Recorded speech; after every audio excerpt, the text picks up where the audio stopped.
Alright, ladies and gentlemen, what's going on here? Welcome back to another video, and today I'm going to be talking to you people about eFootball 2022 and the new details that I've discovered that are going to be in the game here based off of Konami. And the details that I'm going to discuss here in this video have already been confirmed by Konami, meaning you know what's going to be in the game and all that stuff, so let's get into it. So the first thing about eFootball 2022 is that it's going to launch on September 30th, which I think is going to be like a few days before the release of FIFA 22. And my biggest curiosity that I have about eFootball 2022 is that all the people that enjoyed playing PES, will they make the transition over to eFootball 2022 or no? So besides September 30th being the release date for eFootball 2022, what we know about the game is that it's going to feature creative teams mode, meaning that you can select base teams from 600 licensed clubs that are going to be in the game. And what play_eFootball have confirmed on their Twitter page is that it's going to also have new match modes and new player types, like from standard to legendary and more stuff. So if you want to know the new details about the game as well, then you can also follow play_eFootball on Twitter.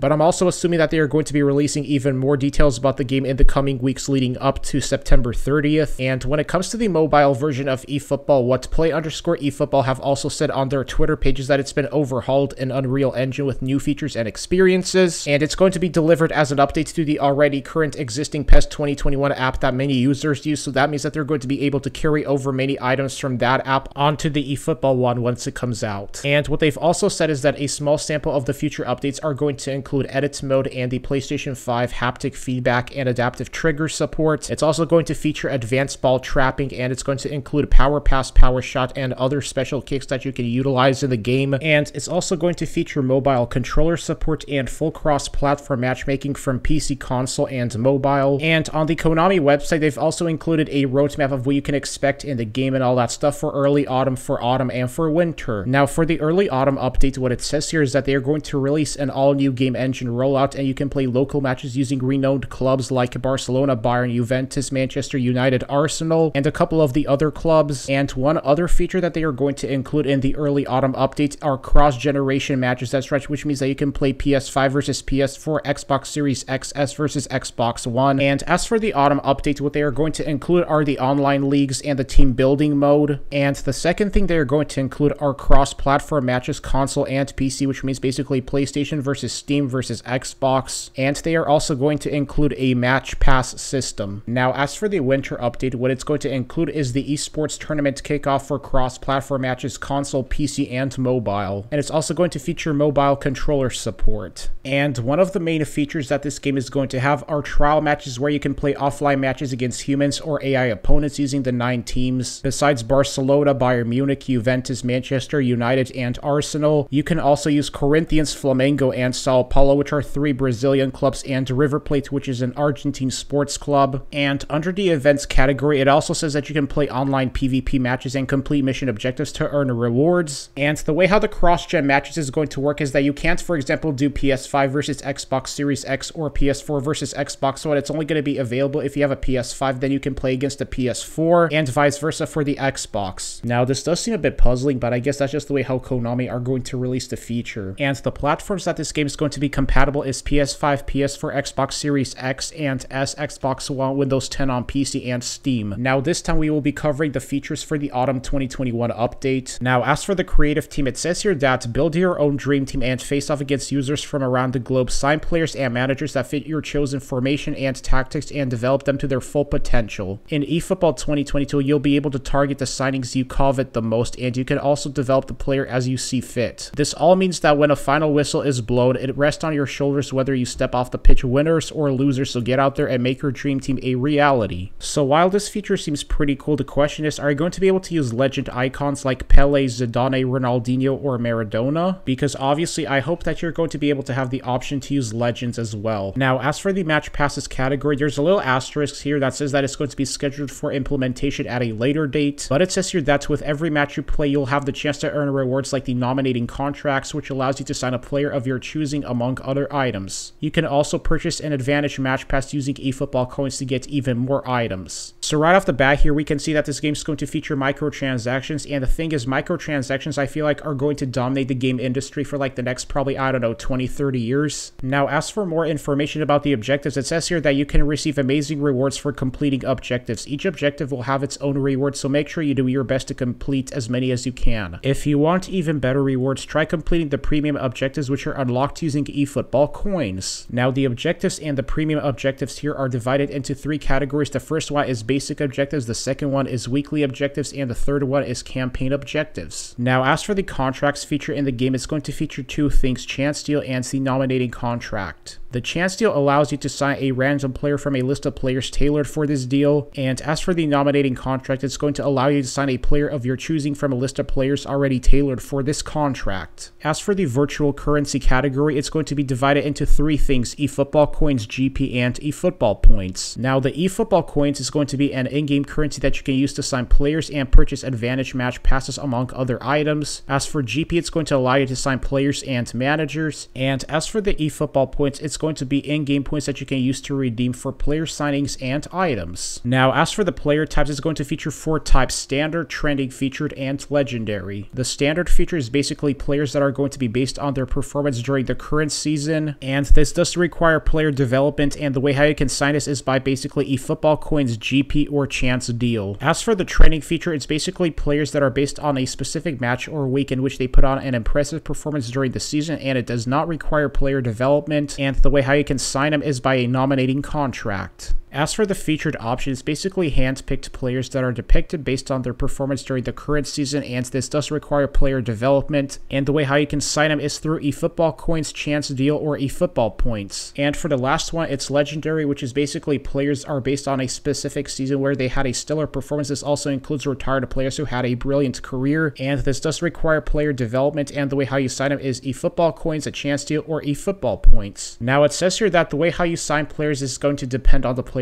type, and to sign why you're going to need virtual currency or an item like a chance deal. And as for developing players, it says here that trending players are versions of players who have put in excellent performances on a particular week and have had their stats boosted to reflect that performance. This type of player is perfect for immediate inclusion to your team sheet but can't be developed any further. Standard, featured, and legendary players can all be trained to boost their stats and fine-tune their abilities to fit your game plan. They may not start with impressive stats like their trending counterparts, but given enough time to develop, they may eventually become a better fit for your team. Now, as for the match types, there's going to be 5 types of matches: tour events, challenge events, quick online matches, online match lobbies, and eFootball Creative League. Now, the tour event is basically you playing against AI opponents in a tour format, and you earn rewards by accumulating event points. As for the challenge events, it's basically you playing against human opponents online, completing assigned mission objectives to earn rewards. As for the online quick matches, you basically play against a casual online match against a human opponent. As for the online match lobbies, you create an online match room and invite an opponent for a 1v1 match. Now, as for the eFootball Creative League, you're going to use the creative teams to play against the best in the eFootball world. You're going to play PvP matches against evenly based match opponents and gather points to rise the divisions. And you will gain rewards based on your performance during a round 10 matches and your final standing at the end of the phase. And one other feature that's going to be included is the Veterans Bonus, which is a thank you for all those who have played eFootball PES 2021 Season Update or eFootball PES 2021 Lite. We're giving away in-game items as you can claim and use in eFootball 2022, and they're going to announce more information soon.